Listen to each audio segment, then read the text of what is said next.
देश के पूर्व प्रधानमंत्री अटल बिहारी वाजपेयी के जन्मदिन पर आज पूरा देश सुशासन दिवस मना रहा है।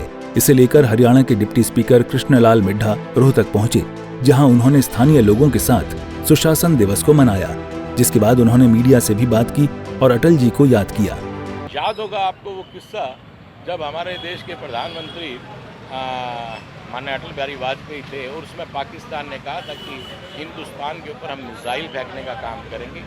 तो उन्होंने ये कहा था कि अब्दुल कलाम जी भी उस समय थे कि आज हो सकता है कि पाकिस्तान हमारे देश को 25% बर्बाद कर दे, लेकिन पाकिस्तान को ये पता होना चाहिए कि वो कल का सूरज नहीं देख पाएगा।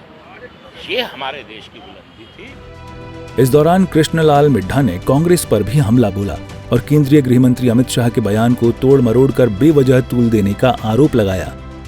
देखिए, मैं ये कहूँगा, बाबा साहब इस देश का जिन्होंने संविधान बनाने का काम किया, आज भी जो बच्चे इस देश की भूमि में पैदा होते हैं वो बाबा साहब के, मैं कहूँगा कि ऋणी हैं, जिन्होंने एक ऐसा संविधान बनाने का काम किया। हमारा देश पूर्ण रूप से इस पर चल रहा है। वहीं आज मैं ये कहूँगा कि कांग्रेस लगातार प्रदर्शन भी कर रही है और वो अमित शाह जी के इस्तीफे की भी मांग कर रहे हैं। उन लोगों को शायद ये नहीं पता कि कौओं के शराब से गाय नहीं मरा करती। उन्हें इस बात को सोचना चाहिए। आज वो अमित शाह जी की बात करके कि अमित शाह जी ने अम्बेडकर सुने, तब आपको पूरा क्लियर हो जाएगा किस प्रकार से अमित शाह जी ने ये कहा कि कांग्रेस ने ही अम्बेडकर साहब का नाम धूमिल करने का काम किया और जब वक्त था इलेक्शन का तो अम्बेडकर साहब का उन्होंने साथ भी नहीं दिया।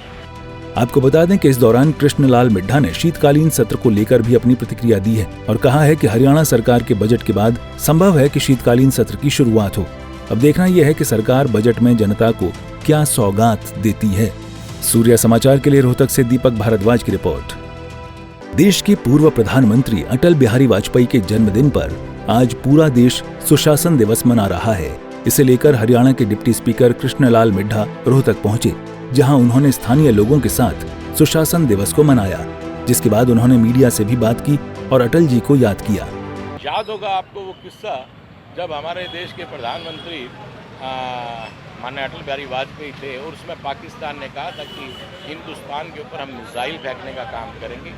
तो उन्होंने ये कहा था कि अब्दुल कलाम जी भी उस समय थे कि आज हो सकता है कि पाकिस्तान हमारे देश को 25% बर्बाद कर दे, लेकिन पाकिस्तान को ये पता होना चाहिए कि वो कल का सूरज नहीं देख पाएगा। ये हमारे देश की बुलंदी थी। इस दौरान कृष्णलाल मिड्ढा ने कांग्रेस पर भी हमला बोला और केंद्रीय गृह मंत्री अमित शाह के बयान को तोड़ मरोड़ कर बेवजह तूल देने का आरोप लगाया। देखिए, मैं ये कहूँगा, बाबा साहब इस देश का जिन्होंने संविधान बनाने का काम किया, आज भी जो बच्चे इस देश की भूमि में पैदा होते हैं वो बाबा साहब के, मैं कहूँगा कि ऋणी हैं, जिन्होंने एक ऐसा संविधान बनाने का काम किया। हमारा देश पूर्ण रूप से इस पर चल रहा है। वहीं आज मैं ये कहूँगा कि कांग्रेस लगातार प्रदर्शन भी कर रही है और वो अमित शाह जी के इस्तीफे की भी मांग कर रहे हैं। उन लोगों को शायद ये नहीं पता कि कौओं के शराब से गाय नहीं मरा करती। उन्हें इस बात को सोचना चाहिए।